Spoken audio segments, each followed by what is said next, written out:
Let's bring in now Des Thanks. Houghton, columnist at the Courier Mail. Des, great to see you for our weekly chat on this sad day.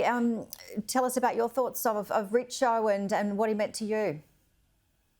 I think Albo just summed it up very nicely, Janie, didn't he, when he said that he was ruthless and a man not without faults, not without his faults. Richo was a real larrikin of Australian politics, and he had a very sharp political acumen, as Kieran Gilbert just so eloquently put. But you know, he was never far from scandals. In fact, he resigned, of course, from the ministry in '92 in a scandal involving a family member, and he was involved in the Love Boat scandal, where there was investigations going on into prostitution and which politicians were involved in that.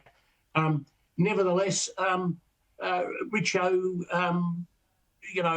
was a great person to be in the Labor Party, and he loved politics, and that came through in all the work he did on Sky. Yeah, and a lot of long lunches, which I'm sure perhaps you would have enjoyed. Maybe with him or without him, but just long lunches with especially back in the day when I don't know. I think they were a bit longer back in the day. Would you say? Oh, not personally. I mean, in those days, I've been to lunch with cabinet ministers, and we left. I went to lunch with Russ Hinds once at noon, and we left the restaurant at 7 p.m.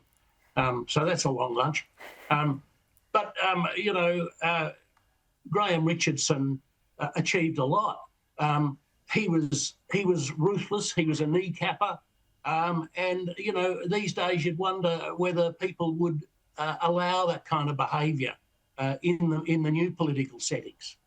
Yeah, good point, good point. And we were going to talk about your article that you have in the Courier Mail, and it's on royalty hike forcing the coal industry to ruin, as you put it on your page there, and it talks about Labor ruining the Queensland coal industry, which of course is front and centre in the news at the moment. Mining investors choosing to instead plough their cash overseas to Canada, Des. Exactly.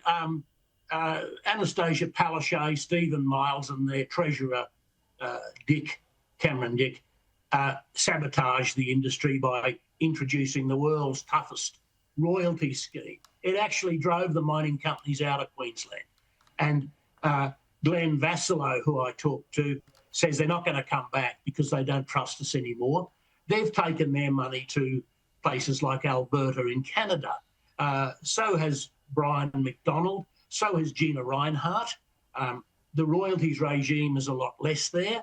And, Glenn Vassallo is involved with 2 projects alone that are going to create 12,000 jobs in Alberta. That's a big loss to Queensland. The mining chiefs here say there are a lot more towns in strife. There are a lot more mines going to close. BHP just let go 750 people. Anglo America let go 400, I think, from memory. And there's a lot more job losses to come, thanks to this tax that has made it's a secret carbon tax that has made mining coal virtually impossible in this state. Well, Richo's passing today, certainly bringing very many stories, controversies, but most of all, I guess we are really thinking of his loved ones, the family here at Sky as well, and everybody who did have a love for him, and so many more stories to come for the rest of the day. And Des, always appreciate seeing you here every Saturday, and hope to see you same time next week. May Richo rest in peace, Janie. Yeah.